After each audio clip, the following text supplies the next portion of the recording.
بسم الله الرحمن الرحيم قل أوحي إلي أنه استمع نفر من الجن فقالوا إنا سمعنا قرآنا عجبا يهدي إلى الرشد فآمنا به ولن نشرك بربنا أحدا وإنه تعالى جد ربنا ما اتخذ صاحبة ولا ولدا وإنه كان يقول سفيهنا على الله شططا وإنا ظننا أن لن تقول الإنس والجن على الله كذبا وإنه كان رجال من الإنس يعوذون برجال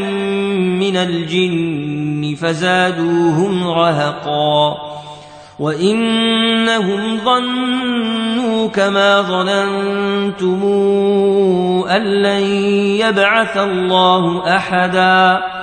وإنا لمسنا السماء فوجدناها ملئت حرسا شديدا وشهبا وإنا كنا نقعد منها مقاعد للسمع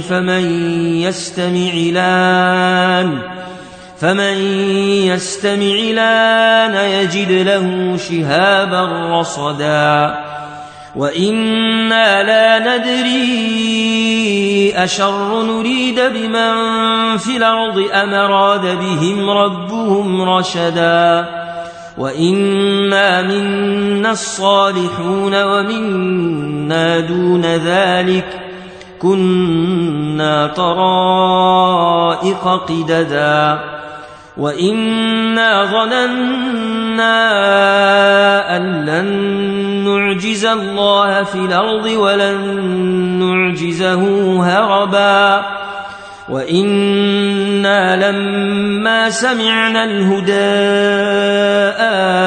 آمنا به فمن يؤمن بربه فلا يخاف بخسا ولا رهقا وإنا منا المسلمون ومنا القاسطون فمن أسلم فأولئك تحروا رشدا وأما القاسطون فكانوا لجهنم حطبا وأن لو استقاموا على الطريقة لأسقيناهم ماء غدقا لنفتنهم فيه ومن يعرض عن ذكر ربه نسلكه عذابا صعدا وأن المساجد لله فلا تدعوا مع الله أحدا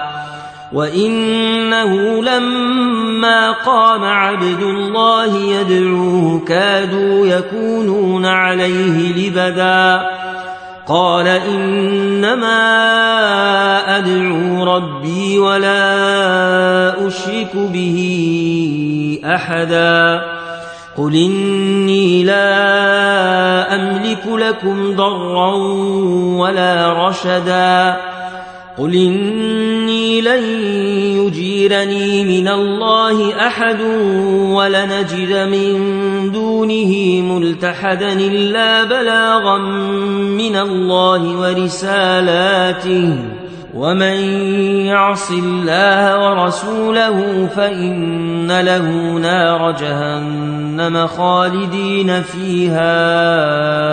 أبدا حتى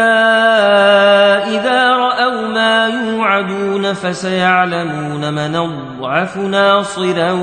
وأقل عددا قل ندري أقريب ما توعدون أم يجعل له ربي أمدا عالم الغيب فلا يظهر على غيبه أحدا إلا من ارتضى من رسول فإنه يسلك من بين يديه ومن خلفه رصدا ليعلم أن قد ابلغوا رسالات ربهم وأحاط بما لديهم وأحصى كل شيء عددا